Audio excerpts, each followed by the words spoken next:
À l'occasion du festival Cannes Series, Ariane Chemin et Agnès Pizzini présentent une série documentaire sur Ivan Colonna. Et dites-nous, qu'est-ce qu'elle raconte cette série ?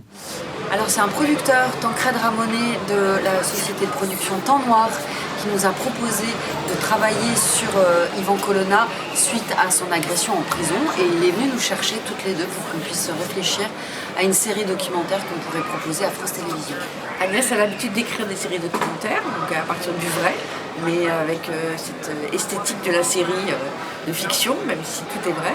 Et il se trouve qu'on connaît bien la Corse toutes les deux, et donc Tancred a pensé à nous pour cette raison. L'idée d'Agnès, c'est d'écrire vraiment très longtemps à l'avance le scénario. Donc on a été rencontrer toutes les personnes qui interviennent dans notre série. Il y a à la fois beaucoup de gens qui sont à Paris, l'ancien président de la République, le ministre de l'Intérieur, puis aussi beaucoup de protagonistes corses, qui sont soit la famille, les anciens amis d'Ivan Colonna, mais aussi par exemple les deux fondateurs du FLNC.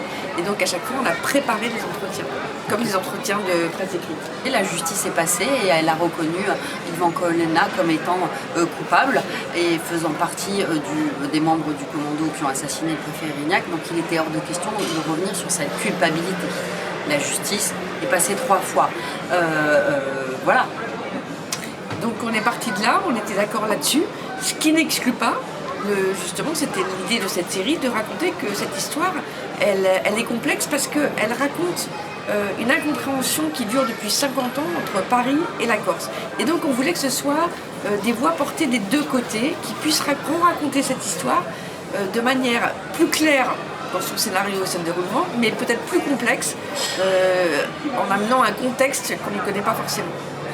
C'était un homme très secret, comme tous les militants politiques durs. Ils ne veulent pas se livrer, il avait refusé une expertise psychologique au moment de son procès. Et lui, il a toujours voulu rester que les militants. Donc nous, ce qu'on a voulu essayer d'apporter, c'est une approche psychologique, par exemple son père nous en parle très bien, une approche amicale et aussi une approche politique, en demandant à des anciens militants qui ont fait des actions, par exemple avec lui, de nous le raconter, ce à quoi il croyait, et notamment qu'on se rend compte qu'il croyait à la violence politique. On a essayé de manière un peu psychologique, son père nous parle de lui, et on voit bien l'opposition qu'il y avait entre le père républicain et le fils, au-delà de l'opposition traditionnelle de l'adolescence, et puis ses amis, et puis un policier qui, Dieu sait s'il était convaincu de la culpabilité d'Ivan Colonna, mais qui essaye aussi de comprendre. Le fait que ses amis nous racontent qu'ils étaient pour la violence politique très tôt, très très jeunes. Voilà, on a essayé ça, mais il fallait aussi garder de la distance.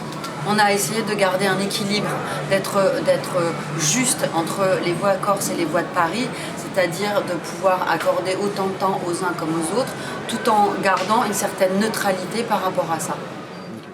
Et si je peux juste revenir sur ce duo réalisatrice-journaliste, qu'est-ce que ça vous a apporté ? Vous m'avez parlé d'entretien